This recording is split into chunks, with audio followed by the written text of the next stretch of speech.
কি মন খারাপ? একটা ছোট্ট গল্প বলি, মন ভালো হয়ে যাবে।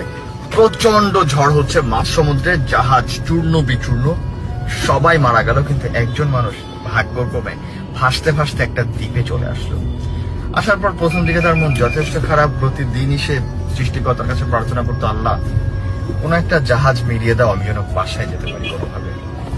একদিন যায়, 2 দিন যায়, মাস যায়, কেউ আসে না হেল্প করতে।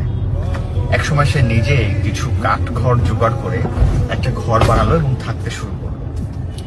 কিছুদিন পর একদিন মাছ ধরে ব্যাক করার সময় সে দেখলো তার বাসাটায় আগুন জ্বলে গিয়েছে এবং পুড়ে ছাই। সে সৃষ্টিকর্তাকে বলল, আমার একটাই ঘর ছিল, তুমি এটাও কেড়ে নিলে।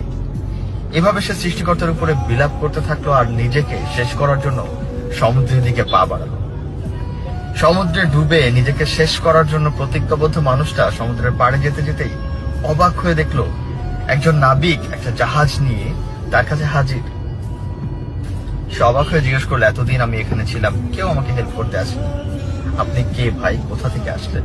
বলল, কিছু সময় আগে আপনি যে ধোঁয়া পাঠিয়ে সিগন্যাল দিয়েছেন, এর মাধ্যমে আমরা বুঝতে পেরেছি আপনি হয়তো বিপদে আছেন, তাই আমরা এখানে চলে এসেছি। মোরাল অফ দ্য স্টোরি, আমরা সবসময় মন খারাপ করি, মাঝে মাঝে চিন্তা করি সৃষ্টিকর্তার এই ডিসিশনটা হয়তো আমার জন্য পারফেক্ট ছিল না, কিন্তু কেন উনি এমনটা করলেন? আর এভাবে নিজেকে হারিয়ে ফেলি, ব্লেম করতে থাকি, আমার ভাগ্যটাই হবে সবচেয়ে খারাপ। কিন্তু না, এটা উচিত না।